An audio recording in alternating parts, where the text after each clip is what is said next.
मानहियो जान से छोड़बो नहीं आसान से मरलो पछीन के ले अइबो भगवान से।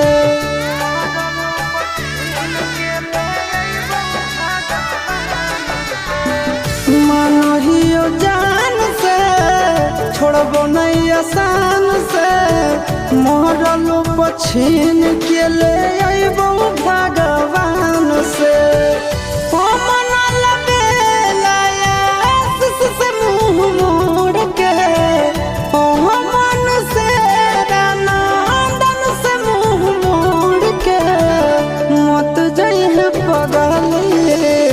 पगला के छोड़ के मत जाइए